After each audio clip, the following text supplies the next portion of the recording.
அடுத்து நெக்ஸ்ட் என்ன பார்க்கலாம்னா divide into equal number of parts given circle straight line பார்த்தோம். அடுத்து என்ன பார்க்க போறோம்னா சர்க்கிள் கொடுத்திருக்கக்கூடிய வட்டத்தை எப்படி சரி பாகங்களா பிரிக்கிறது அப்படின்னு பார்த்தோம்னா வட்டத்தை பொறுத்த வரைக்கும் 4ஆ பிரிக்கலாம், 8 பார்ட்டா பிரிக்கலாம் அல்லது 12 பார்ட்டா பிரிக்கலாம். ஃபர்ஸ்ட் 4 பார்ட்டா எப்படி பிரிக்கிறதுன்னு பார்க்கலாம். கொடுத்திருக்கிற ரேடியஸ்க்கு நாம வட்டம் வரைஞ்சுக்கலாம். கொடுத்திருக்கக்கூடிய ரேடியஸுக்கு காம்பஸ் எடுத்து அளவு 30 அளவு எடுத்து சென்டர் பாயிண்ட் வச்சுட்டு வட்டம் வரைஞ்சிக்கிறோம். வரைஞ்சிட்டு என்ன பண்ணலாம்னா இந்த ஸ்ட்ரெயிட் லைன் இந்த சென்டர் பாயிண்ட் வச்சுட்டு ஒரு ஹரிசாண்டல் லைன், அதே சென்டர் பாயிண்ட் வழியா ஒரு வெர்டிகல் லைன் வரைஞ்சோம்னா 4 ஈக்குவல் பார்ட்ஸா பிரிக்கும். ஓகேவா? 1 2 3 4 ஈக்குவல் பார்ட்ஸா பிரிச்சிருச்சா? Very simple. அடுத்தது 8 ஈக்குவல் பார்ட்டா எப்படி பிரிக்கிறது அப்படின்னு பார்த்தோம்னா வட்டத்தினுடைய மொத்த கோணம் எவ்வளவு பார்த்தீங்கன்னா 360 டிகிரி. 360 டிவைடட் பை 8 போடுது 45 டிகிரி வருமா? 360 டிகிரி டிவைடட் பை 8 போட்டோம்னா 45 டிகிரி வரும். அப்ப நீங்க சென்டர் பாயிண்ட்ல க்ரோஸ் சர்க்கிள் வச்சுக்கிறீங்க. சென்டர் பாயிண்ட்ல க்ரோஸ் சர்க்கிள் வச்சுட்டு இங்க 45 டிகிரி, இங்க 45 டிகிரி, இங்க 45 டிகிரி, இங்க 45 டிகிரி. இப்போ இந்த சென்டர் பாயிண்ட் வழியா ஸ்கேல் வச்சு ஜாயின் பண்ணீங்கன்னா 8 ஈக்குவல் பார்ட்ஸா வருது. 1 2 3 4 5 6 7 and 8. ஓகேவா? அடுத்தது 12 ஈக்குவல் பார்ட்ஸா பிரிக்கிறது எப்படி பாருங்க. அதே மாதிரி கொடுத்திருக்கக்கூடிய ரேடியஸுக்கு ஒரு வட்டம் வரைஞ்சிக்கிறோம்.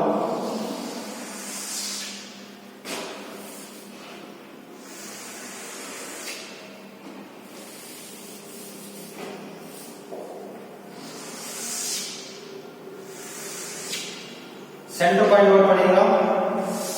சென்டர் பாயிண்ட் வழியா horizontal line and centre point வழியா ஒரு வெர்டிகல் லைன் வரைஞ்சிக்கலாமா? இப்போ எப்படி பிரிக்கிறதுன்னு பாருங்க.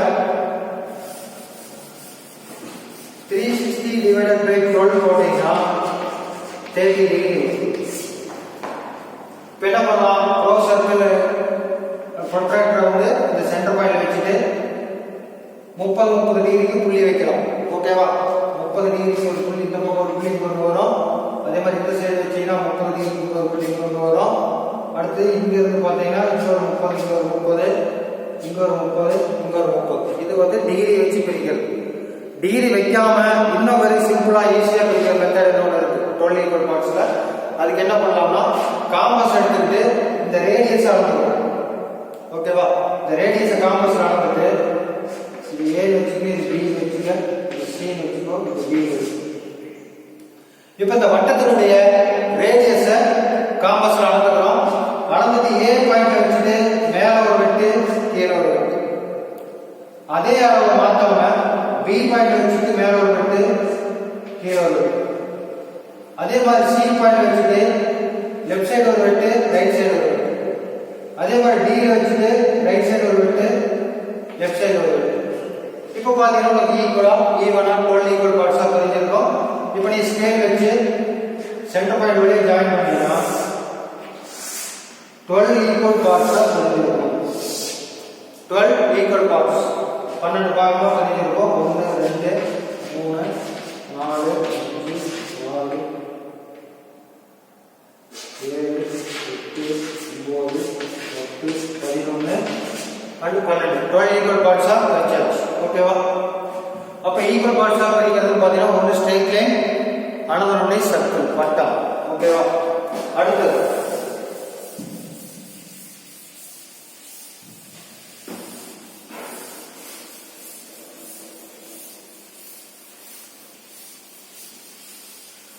பாத்தீங்கன்னா construct an arc given two straight lines. Construct an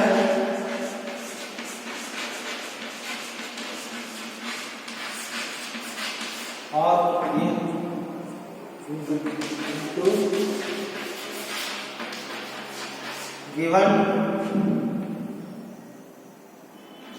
given angle. Okay, இதான் ஒரு ஆங்கிள் கொடுத்துருக்காங்க அப்படின்னா அந்த ஆங்கிளுக்கு நடுவில் ஒரு ரேடியஸில் ஒரு ஆர்க் அடிக்கும். எப்படி அடிக்கிறதுன்னு பாருங்க.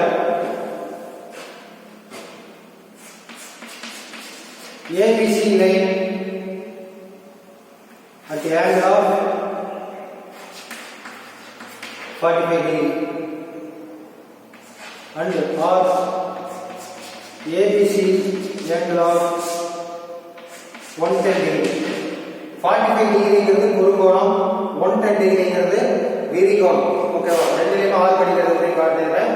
ரெண்டுக்கும் சேர்த்து ஈவன் ரேடியஸ் என்ன ஆர்க், என்ன ரேடியஸ் ஆர்க் அடிக்க சொல்றாங்க அப்படி பார்த்தீங்கன்னா 20 mm ரேடியஸ் வச்சுக்கோம். R20. இதுல எப்படி நம்ம ஆர்க் அடிக்கிறது பார்க்கலாம். இப்போ ஏபிசிங்கிற ஆங்கிள் லைன் நம்ம வரைஞ்சிக்கலாம். ஒரு ஸ்ட்ரெயிட் லைன், இது ஏன்னு வச்சுக்கோம், இது பின்னு வச்சுக்கோம். ஒரு ஸ்ட்ரெயிட் லைன் நாமளே வரைஞ்சிக்கலாம், ஏபி பேர் கொடுத்துக்கிறோம். அடுத்து சி, இது ஏபிசிக்குள்ள ஏன்னு பார்த்தீங்கன்னா 45 டிகிரி.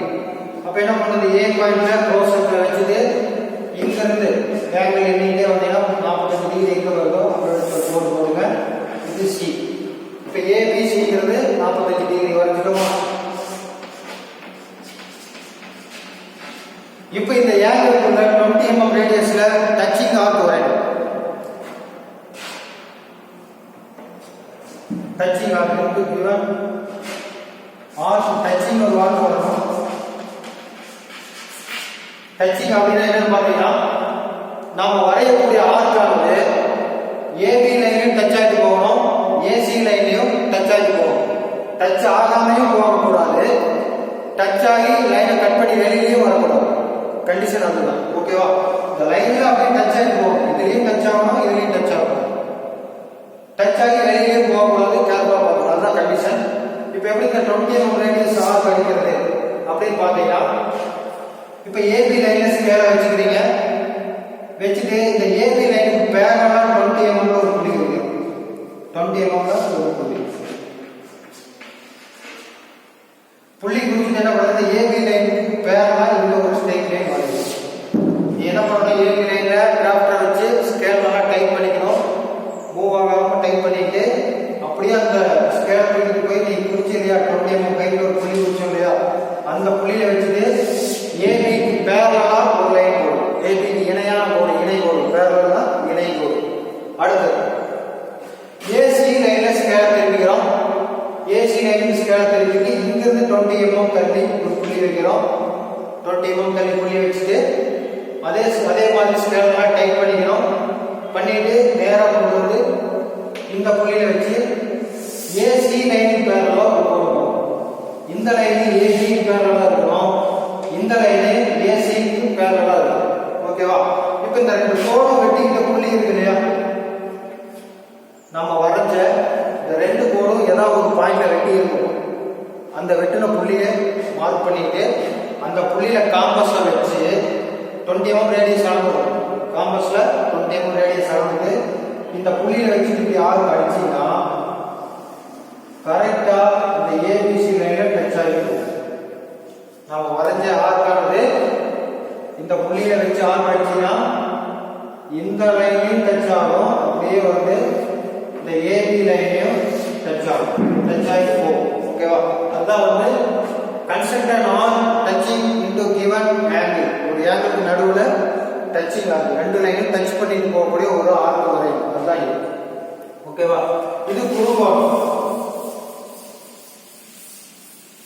அடுத்தது என்னன்னு பாத்தீங்கன்னா விரிகோணம். விரிகோணத்துக்கு ஆங்கிள் பார்த்தீங்கன்னா 110 டிகிரி. அதே மாதிரி தான் ஏபி லைன் வரைக்கும் ப்ரோ சர்க்கிள் இந்த புள்ளியை வச்சுட்டு 110 டிகிரி குறிக்கணும். இங்கிருந்து நீங்க வந்தீங்கன்னா இங்க 90 டிகிரி வரும், 100 வரும், 110 இங்க வரும். 110 வந்துருச்சா, இது சி வச்சு இனி சேம் அதே மெத்தட் தான். இப்போ என்ன பண்றோம், 20 mm arc radius arc 20 mm கொடுத்துருக்காங்க. இப்போ இந்த ஏபியில வச்சுட்டு 20 mm கைக்கு ஒரு புள்ளி வச்சு ஏபி பேரலா ஒரு கோடு போடுறோம். இந்த ஹைட் 20 mm அடுத்தது ஏசி லைன் பேரலா ஸ்கேல் வச்சு இங்கிருந்து 20 mm தள்ளி ஒரு புள்ளி வச்சு இங்க ஒரு கோடு போடுறோம். இது ஏசிக்கு பேரலா இந்த கோடு இருக்கணும், இது ஏபிக்கு பேரலா இந்த கோடு இருக்கணும். இந்த கைக்கு எவ்வளவு பார்த்தீங்கன்னா 20 mm. இப்போ நீ காம்பஸ்ல 20 mm அளந்துக்கணும். அளந்துட்டு இந்த ரெண்டு கோடும் வெட்டி இந்த புள்ளி இருக்கு இல்லையா, இந்த கோடு வெட்டி இந்த புள்ளியை காம்பஸ்ல வச்சு இந்த லைனை டச் பண்ணி வரைஞ்சீங்கன்னா கரெக்டா இந்த ஏசிங்கிற கோடு ஏபிங்கிற கோடை டச் ஆகி போகும் நாம வரையக்கூடிய ஆரம். ஓகேவா? அடுத்தது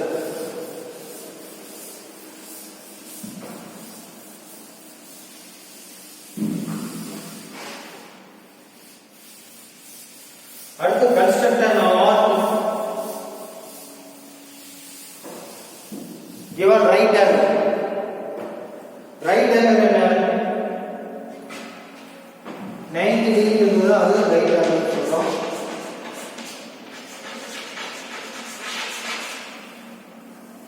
right angle அப்படினா 90 degree செங்கோணமா இருக்கும். right angle வந்து செங்கோணம் 90 degree இருக்குன்னா செங்கோணம் சொல்றோம். இது O வச்சுக்க OA and OB.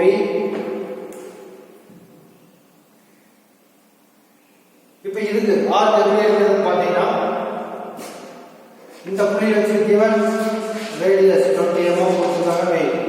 20 mm compass ஆனது இந்த புள்ளியை வச்சு இங்க ஒரு வெட்டு, இந்த புள்ளியை வச்சு இங்க ஒரு வெட்டு, 20 mm ஆனது இங்க ஒரு வெட்டு, இங்க ஒரு வெட்டு. மறுபடி அதே அளவு மாத்தாம இந்த புள்ளியை வச்சு இங்க ஒரு வெட்டு, இந்த புள்ளியை வச்சு இங்க ஒரு வெட்டு. இப்போ நமக்கு ஒரு சென்டர் பாயிண்ட் எடுத்திருக்கா, அந்த புள்ளியை காம்பஸை வச்சு இந்த பாயிண்ட்டுக்கு இந்த பாயிண்ட்டுக்கு ஆர்க் வச்சீங்கன்னா ரெண்டும் டச் ஆகிடும். ஓகேவா?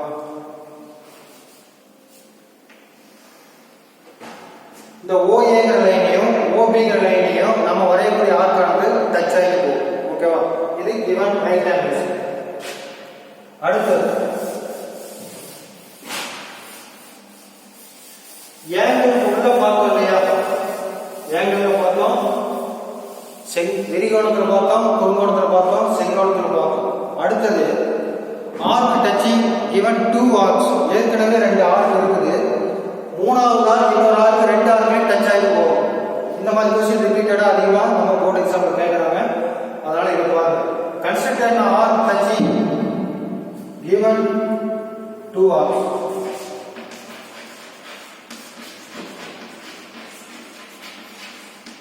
For example,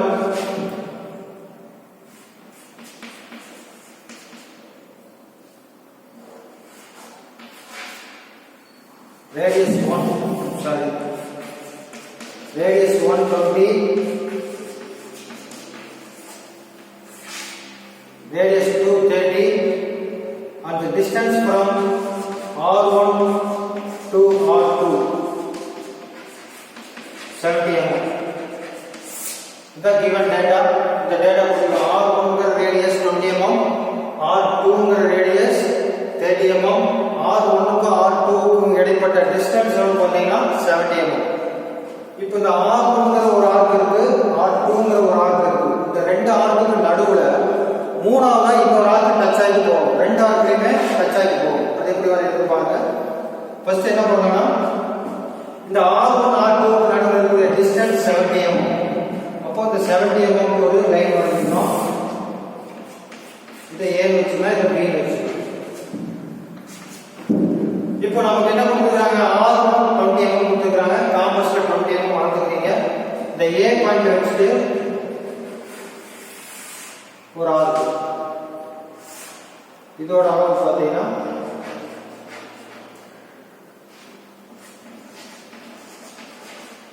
R20. அடுத்தது B பாயிண்ட் வச்சிட்டு R2 ங்கிறது 30 mm ரேடியஸ், 30 mm ரேடியஸை இந்த பாயிண்ட் வச்சிட்டு 30 mm ஒரு ஆர்க் வரையணும்.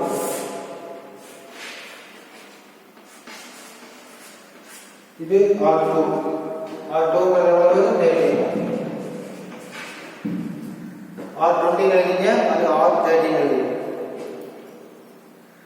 இப்போ என்ன பண்ணணும்னு பாத்தீங்கன்னா R3 ஒரு அளவு கொடுத்துருப்பான். R3 பாத்தீங்கன்னா ஃபார் எக்ஸாம்பிள் 15 mm வச்சு. ஓகேவா? இப்போ இங்க என்ன பண்ணணும்னா R120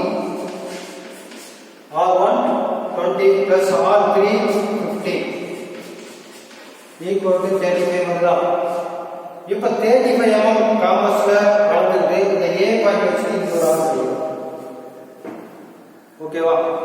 R1ங்கிறது 20, R3ங்கிறது 15. ரெண்டையும் கூட்டினோம்னா 35 mm ரேடியஸ் காம்பஸ் வளர்ந்துட்டு A புள்ளியில வச்சு ஒரு ஆர் கிடைக்கும். அடுத்தது R2 எவ்வளவு? 30. R3 எவ்வளவு? 15. 30 plus 15 equal to 45. 30 plus 15 45. இப்போ இந்த 45 mm காம்பஸ் நடக்குது. B பாயிண்ட் வச்சுட்டு இன்னொரு ஆர் கிடைக்கும். 20 plus 15 35 அளந்தது. A பாயிண்ட் வச்சு ஆர் கிடைக்கும். அடுத்து 30 plus 15 45 B பாயிண்ட் வச்சுட்டு ஒரு ஆர் கிடைக்கும். இந்த ரெண்டு ஆர்க்கும் வெட்டிக்கிட்ட புள்ளி இருக்கு இல்லையா, அந்த புள்ளியில காம்பஸை வச்சு இந்த ஏதாவது ஒரு ஆர்க்கு டச் பண்ணி வரைஞ்சீங்கன்னா அப்படியே என்ன ஆகும்னா இன்னொரு ஆர்க்கு டச் ஆயிடும்.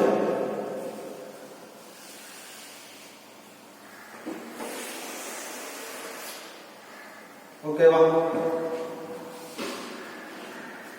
இந்த ரெண்டு ஆர்க்கு வெட்டிக்கிட்ட புள்ளியில காம்பஸை வச்சு இந்த ஏதாவது ஒரு ஆர்க்கு ஒன்னா இதுலயோ அல்லது இதுலயோ ஏதாவது ஒரு ஆர்க்கை டச் பண்ணி வரைஞ்சீங்கன்னா இன்னொரு ஆர்க்கையும் டச் ஆகி போகும். அதுதான் நமக்கு ஆன்சர். இந்த ரெண்டு ஆர்க்கையும் இந்த ஆர்க்கையும் டச் ஆகி போகும், அந்த ஆர்க்கையும் டச் ஆகி போகும். ஓகேவா? இது constructed touching arc of given 2 arcs. ஒரு 2 ஆர்க்ஸ் ரெண்டு ஆர்க்குக்கு நடுவுல மூணாவதா இன்னொரு ஆர்க் அடிக்கிறதா இந்த क्वेश्चनோட ஆன்சர். இது ஒரு ஆர்க்கு, இது ஒரு ஆர்க்கு. இந்த ரெண்டுக்கு நடுவுல மூணாவதா இன்னொரு ஆர்க் வரையறோம் இல்லையா, அதுதான் வந்து நம்மளுடைய ஆன்சர். ஓகேவா? இப்போ இந்த 5 mark topic over.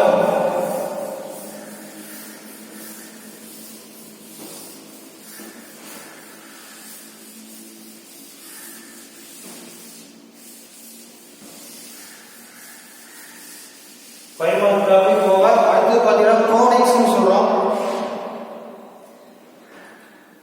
Construction of conics சொல்றோம்.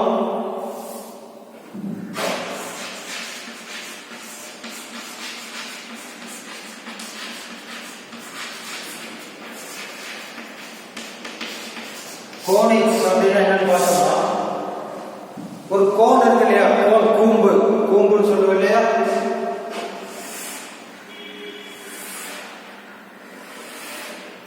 இது ஒரு கூம்பு.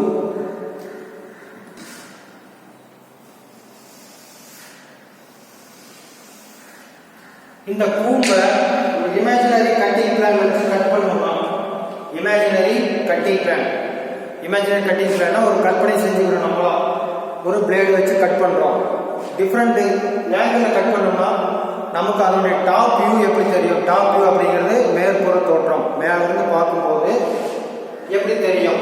இப்ப நாம மேல இருந்து பார்க்கிறோம்.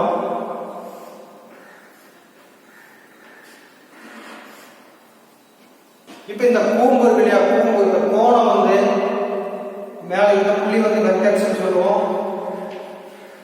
உச்சி, மலையினுடைய உச்சி இருக்கு இல்லையா, ஒரு மலை இருக்கு அப்படின்னா அந்த மலையினுடைய உச்சி என்ன சொல்லலாம்னா வெர்டெக்ஸ் சொல்லலாம், ஆர் அபெக்ஸ் சொல்லலாம். இந்த அபெக்ஸுக்கு கீழே, அதாவது வெர்டெக்ஸுக்கு கீழே மேல இருந்து கொஞ்சம் தூரத்துல ஸ்ட்ரெயிட்டா ஹரிசாண்டலா கட் பண்ணோம்னா, கட் பண்ணிட்டு மேல ஒரு பார்ட்டை எடுத்துட்டு பார்த்தோம்னா அந்த வியூ எப்படி இருக்குன்னு பார்த்தோம்னா வட்டமா இருக்கும். எப்படி இருக்கும்? வட்டமா. ஓகே, வட்டமா சர்க்கிளா. அதே கட்டிங் பிளான கொஞ்சம் கீழே கொண்டு வந்து இப்படி கட் பண்ணோம்னா, இந்த ஆங்கிள் கட் பண்ணோம்னா இது எப்படி இருக்கும் அப்படின்னு பார்த்தோம்னா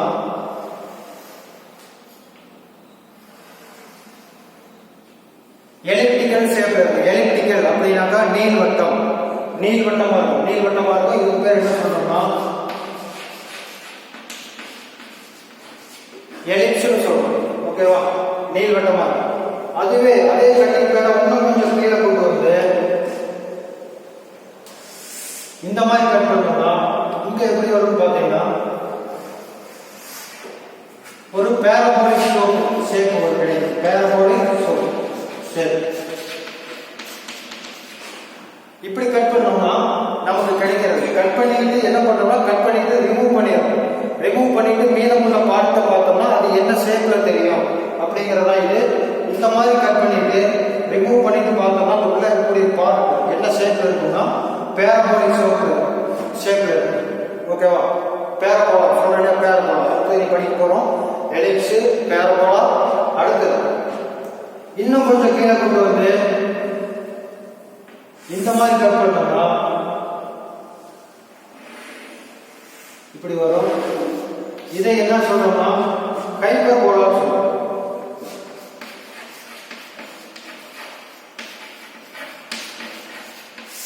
இதை என்ன சொல்றோம்? ஹைப்பர்போலான்னு சொல்றோம்.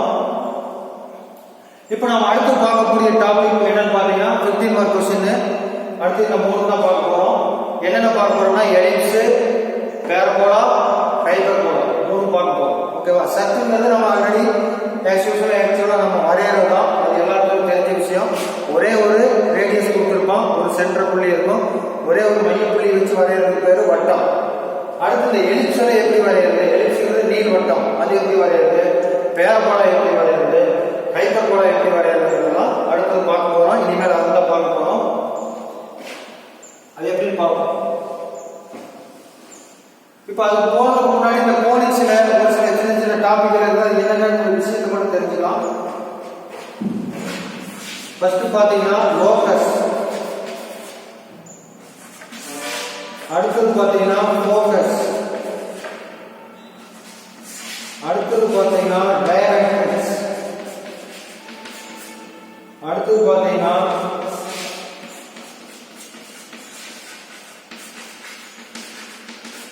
எக்ஸென்ட்ரிசிட்டி, அடுத்தது பாத்தீங்கன்னா ஆக்சிஸ், அடுத்தது வெக்டர்ஸ். வெக்டர்ஸ் ஆர் அப்பர்ச்சர் சொல்லுங்க. அது vectors, axis, eccentricity, directrix, focus, locus. இப்போ லோகஸ் அப்படின்னா என்னன்னு பாத்தீங்கன்னா given fixed பாயிண்ட்ல இருந்து இந்த கர்வ் வழியா மூவ் ஆகுது இல்லையா, இந்த கர்வ் வழியா மூவ் ஆகுறது தான் இதுதான் வந்து லோகஸ் சொல்றோம். ஒரே ஒரு ஃபிக்ஸட் பாயிண்ட்ல இருந்து நம்மளுடைய கோனிக்ல அப்படியே டிராவல் ஆகுது இல்லையா, அந்த டிராவல் ஆகுற அந்த கர்வ் தான், அந்த கர்வ்